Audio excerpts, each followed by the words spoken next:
York, and where I was to be studying with 5, 6, 7 great teachers. So what I have is gifts that were given to me. My job to give them away. Yes. You don't say it's mine. No, it was given to you. You give it away. You give it away. Yes. And that's why I love to teach. I Mm. love to teach. It's my oxygen. Mm. Performing used to be my oxygen. Now teaching is my oxygen. I'm a very lucky puppy. Mm. Okay. Hi, Soul. Hi, Oh, Soul. hi, Soul. Good. So, Ronnie, can you briefly introduce yourself? Okay. Hi. My name is Ronnie Mahler, and when I was 4, my mother took me to a children's matinee of danced by American Ballet Theater of Les Sylphides, Peter and the Wolf, and Aurora's Wedding. And I fell in love with ballet and knew that that's what I wanted to be for the rest of my life, was a ballerina like that. Wow. And I was very lucky to have a very good career. I made it into the Ballet Russe de Monte Carlo as corps de ballet the last 2 years it existed in America, just as it was folding for monetary reasons.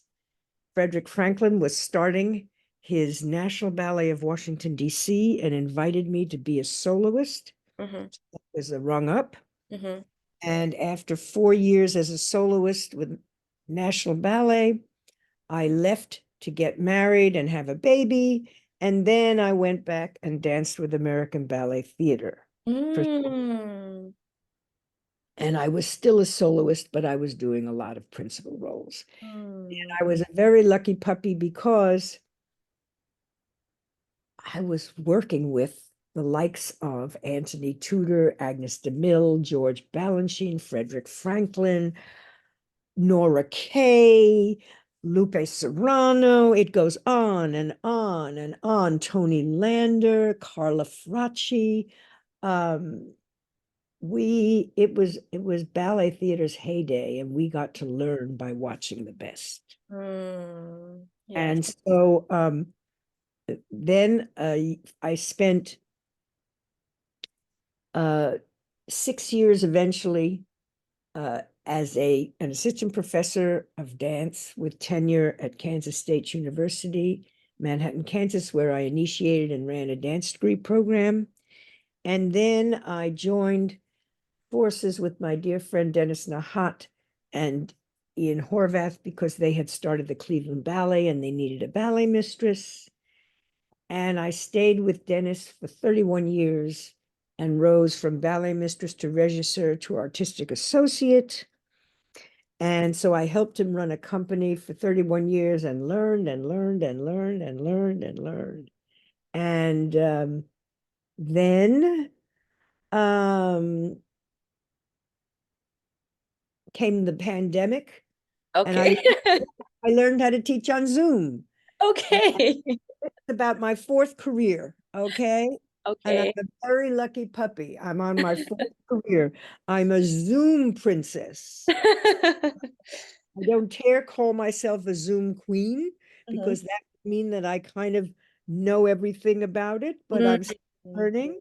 But I love, it's like a roller coaster ride, but my students are very patient. Yes. How's Wow. that for an introduction? Very good. Very good. Very good. A I didn't little. know. So let's talk about some ballet.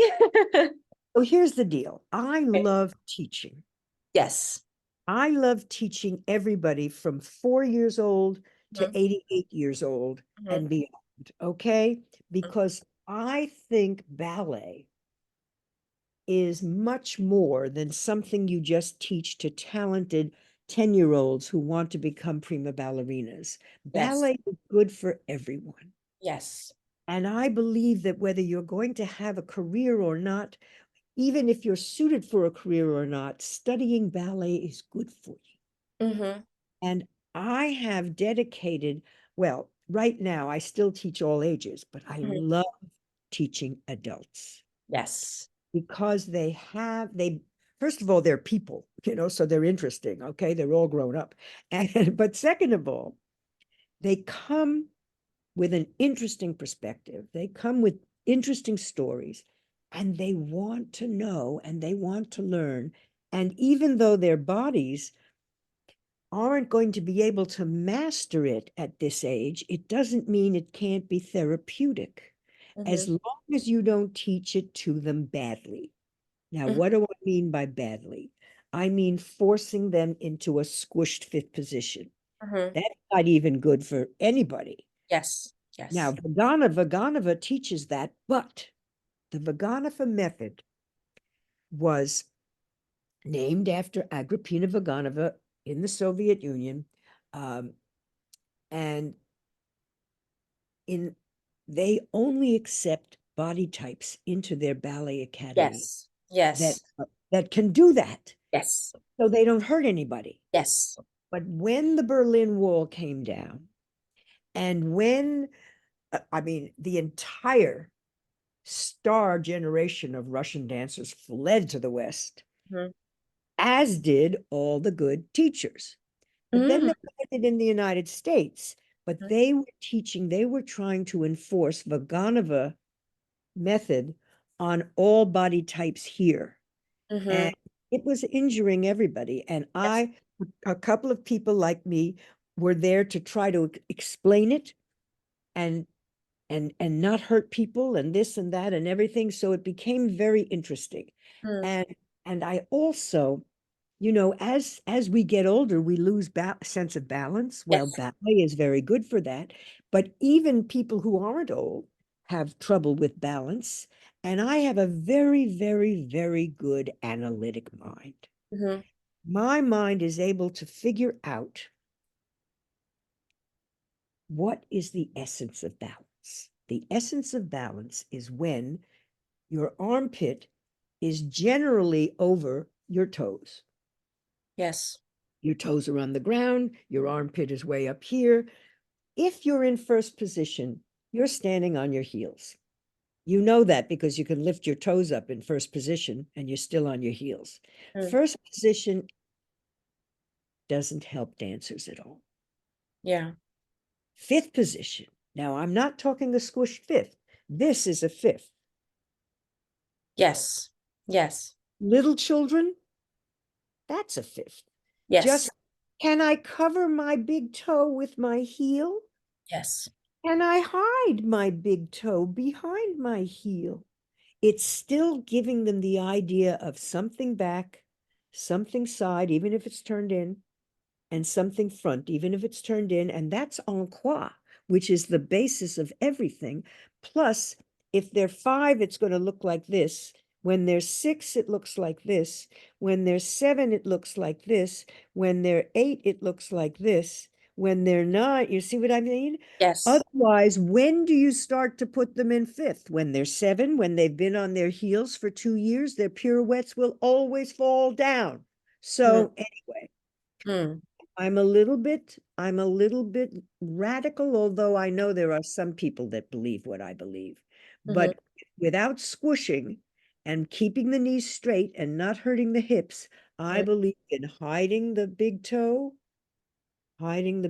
because when you're in fifth, sure, if I were here, Mhm. but even here, these toes are in the general neighborhood of that armpit, Mhm. and these toes are in the general neighborhood of that armpit. Mhm. So fifth position takes you off your heels and puts you closer to being on the balls of both feet. And balance is armpit over the balls of your feet, armpit over your toes. Mm. And so we spend a lot of time on portable. Mm. Okay. Let me tell you about Madame Swoboda. Madame Maria Yurieva Swoboda. Swoboda was her married name. She danced as Maria Yurieva. Mhm. I came to her in October of 1948. Her husband, Vyacheslav, had passed away of cancer in August. I never knew him. She then took on his name and became Madame Swoboda. Okay. Prior to that, they had a school together. It was called the Swoboda Yurieva School of Ballet. He taught the professional class, the men's class, and the partnering. She taught the children's class, the point class, and the variations. Okay. Where was it? Where was In the New York, in New New York, York? in Oh. New York. After he died, she became Madame Swoboda. Mhm. She got rid of the Yurieva. The school became the Swoboda School of Ballet. Mhm. It was still in New York, and I was the first of her professional dancers ever to be trained only by her, because he died 2 months before I got there when I was 6 years old. Mm. So so I was so fortunate. She had this infallible portable. Mm. Everything she did was correct, and it came from well, my mother took a look at that and signed me up in the school. Prior to that, my mother had taken me to every ballet class in New York for one Saturday, and I was a very good mimic of movement. Oh, that's a very good talent. Yes. However, if the teacher is doing this for high fifth, Ronnie was doing this for high fifth. Mother grabs me by the wrist, pulls me out of class, out the door. That's it. She didn't even let me stay for the whole class. She was afraid that it would be printed in my brain. But did your mom dance? Never. But she was born to dance. She should have danced. Oh. She had this naturally. Oh. So she knows what's good. She had the eye, she had the soul. She Mhm. wanted to dance. She was born in 1916. Her Mhm. father said, "No daughter of mine will be upon the wicked stage," because in those days, if you danced, you were most likely a girl of loose morals, and any stage door Johnny that showed up, God wed it. So she took her quarter allowance, 25 cents allowance in the Bronx where she lived. I don't know the woman's name, and paid this woman to give her 30 minutes of a ballet class once a week. And I don't know who this woman was, but she said to her, "Remember, the movement starts from here and doesn't finish till it gets to the tip of your fingers." Yes. I mean, the woman was amazing. So she gave my mother something. Mm. And, my mother, I didn't get her, I got my father's ear for music, but I didn't get my mother's gorgeous foot. So I had to work on my feet. But I had this naturally, Mhm. and I had jumping naturally. Oh. I had a little turnout, but not enough. My feet were high in the arch, but flat. When I was Sabota, did exercises until I could make the feet better. So I know how to create stuff because it Yes. was created on me. It Yes. was created on me. Mm. And so I was very, very fortunate. And then I took from a lot of wonderful teachers, and I learned like crazy from every single one of them. So the only difference between me and a teacher in a small studio who's not so good Mhm. is that they don't have the information. They Yes. weren't lucky enough Yeah. in New York and where I was to be studying with 5, 6, 7 great, great teachers. So Mhm. what I have is gifts that were given to me. Mhm. My job to give them away. Yes. You know, you don't say it's mine. No, it was given to you. You Mhm. give it Mhm. away. You give it Yes. away, Yes. and that's why I love to teach. I Mm. love to teach. It's my oxygen. Mm. Performing used to be my oxygen. Now teaching is my oxygen. I'm a very lucky puppy. Mm. Do you have any questions? So when you teach adults, like they always concern about flexibility because that blocks them to go further and do more stuff. Here's the thing about flexibility. You know, we're born with a certain amount of natural rotation in the hip sockets Mhm. or not. Mhm. Long hamstrings. Yeah, this is your leg. You understand Yes, dances. yes, Hamstrings or not. yes. Straight knees or not. Flexible, beautiful feet or not. Mhm. Everything to a degree can be made better, but only Yes, to a degree. yes. Now, by the time you get to be an adult, Mhm. there is a lot of flexibility you can achieve, but you will never have the flexibility achievement as you would have had if you started at age 7 or Yes, age 10.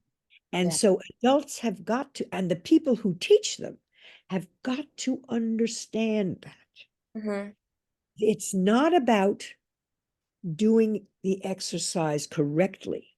It's about approaching it correctly Mhm. and taking what you've got as an improvement for the day. Mhm. But just because you did this well here today doesn't mean tomorrow you're going to go there. Otherwise, we'd all be Pavlova in 3 weeks, right? That's not the way progress happens. Progress happens a little bit and then a not and a little bit more and then a not. You know what I mean? Patience, patience. Now, I made up a mantra. Well, it was a pact, actually. It wasn't a mantra between my students and me. And Mhm. it was whether the student is 10 or the student is 50. Okay. Okay. And it goes like this. The student says, if I want to do it right eventually, I have to be willing to do it wrong for a while, which means I can't stop when I've made a mistake. I Oh. can't stop when I get disappointed in myself. If, Oh.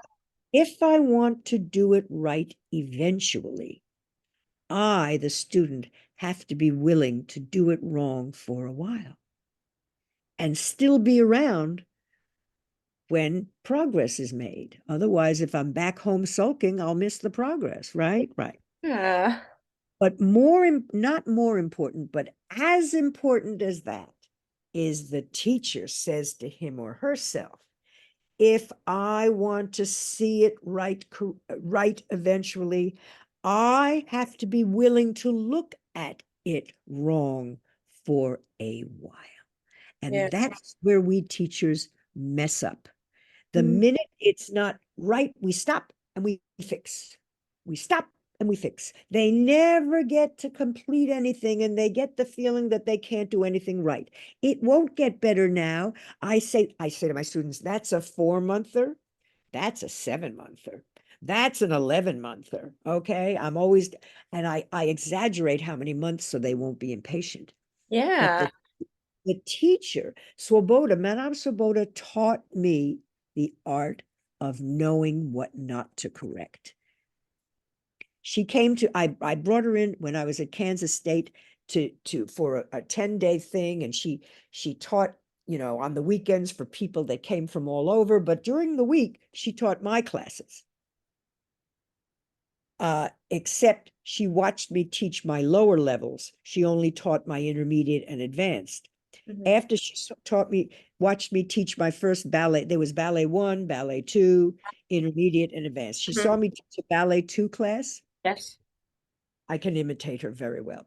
Didi, you talk too much. Shut up. You talk too much. You tell them what to do every minute. Shut up. She was right. In an effort to make them feel good with no mistakes, and to make me feel good because they were doing it right, I was cueing their every move verbally. Mm. But I also had finished recording. Mm. Sometimes, if Madame Sabota had a brilliant way to run a class. I'm going to tell you about it now. In case any teachers are listening, Yes. this is the way to run your class. Mm. Once you get into the center, turn the class away from the mirror the long way. Mm-hmm. Okay, so you're facing maybe the door. Yes. Okay. Every step you make, like an adagio, it travels forward somehow. For instance, Yes. an adagio. Yes. It can piqué sous or plié plié. Mm-hmm. You can do, okay, something that moves the step forward down the floor. Now, you set the class up with 6 people, 3 front, 3 back, who know that combination well. And everybody else lines up in 3s behind them, waiting their turn, and they'll be able to follow the people who Yes. know it well. Mm-hmm. Until there's that awful moment when those people run out of room, they peel off, they walk to the back, and they start again when the beginning of the step starts again. And so it never ends. So nobody is standing around waiting for a group. Mm-hmm. Nobody's hanging on the bar waiting for a group. Everybody is dancing eventually, continually, and you get to repeat the step 3 or 4 times across the room, by which time you have fixed many of your mistakes. You turn to the students at the end, you say, anybody think they were doing the step better at the end than when they started? Their hands all go up. Mm-hmm. The process. So, and then you have the last 6 are the kids that are so new that they can't do anything Yeah. without Yeah. Yeah. Yeah. Okay. So they get to watch, then they get to copy. Then all of a sudden, those 6 people, or the 3, and then the 3 peel off, and those 6 are left on their own. She just kept quiet to Oh. see what they could do on their own, Mm. because I call it exercise by committee. In other words, one person remembers one thing, then another person remembers another thing, and they get late, they get behind the music. She didn't care. Just let them be independent, see how far they get. Mm.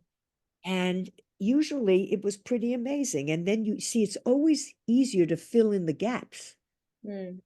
than it is to say, let's start from the top and teach you this. Well, maybe you know that and that, but you don't know this, so it was brilliant. And I watched her once. It's when I said, okay, Ronnie, this is the 4 steps to fixing a mistake. She would give a little petit allegro, and Mhm. it moved forward. Yes. Forward, and then the other group had to start and match the foot. If you wanted to start with if you wanted to start sooner than the right, if it was the adagio, you had to put your left foot front to match those people. Okay. So let's say it was little thing of glissades and assemblées and jetés and pas de bourrées. Okay, let's just say.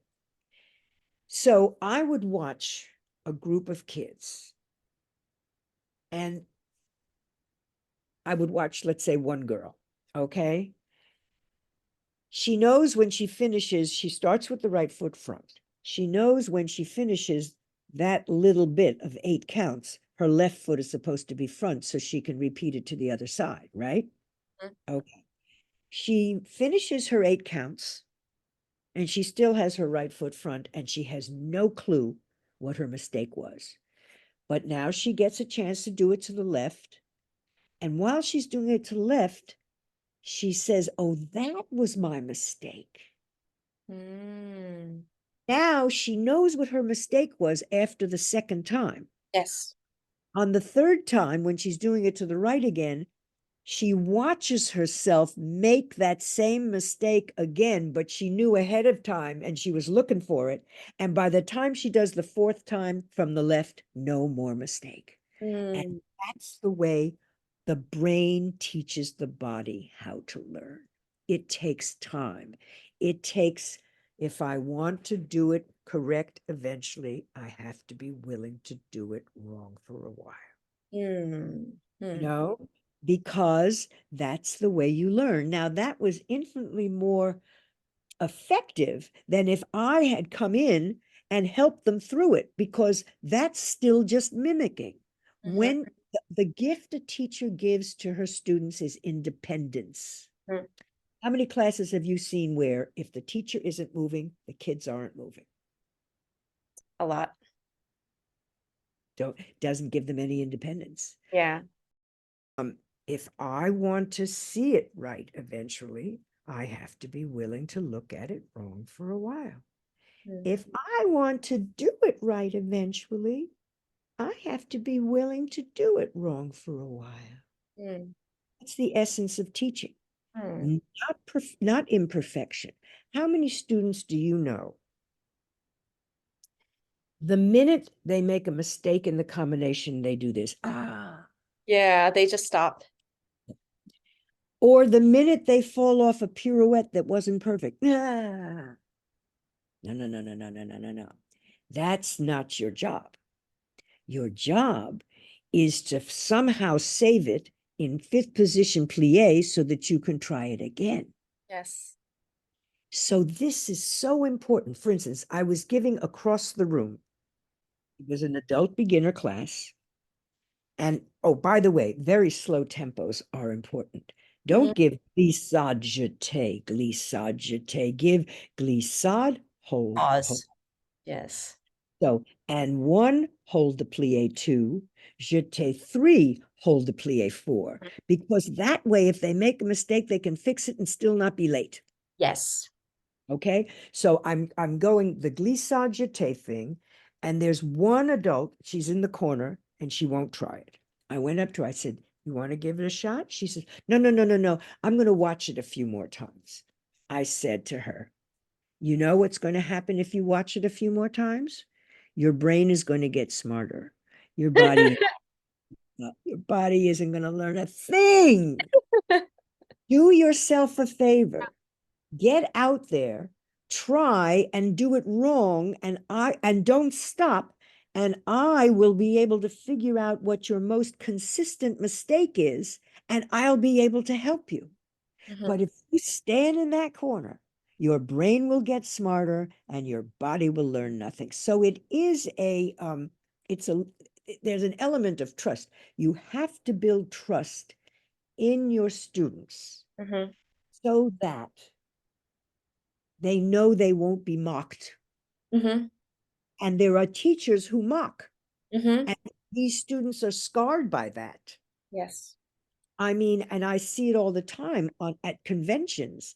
They bring in a teacher and she doesn't really like to teach people who don't know. Basically, she likes to just run people who know through their paces, and that's good too. But all these people have been mocked by those people, and they're scared. And so you spend time building trust, and you also make a note every time you make a mistake. I say, well, there's a mistake. Miss Ronnie just lost 10 points. Okay. You know, my students, my kids' students, 10 years old, if I was doing it right, they called me Miss Ronnie. When I made a mistake, they called me Miss Mahler. They made up that game themselves. I thought it was brilliant. But what it did was it let them know that I also can make mistakes. And I'm the first one to say I was wrong. Erase that. Let's start again because I was wrong.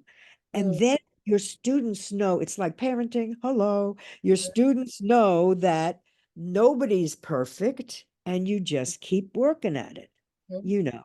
Yes. So that's my philosophy of teaching adults.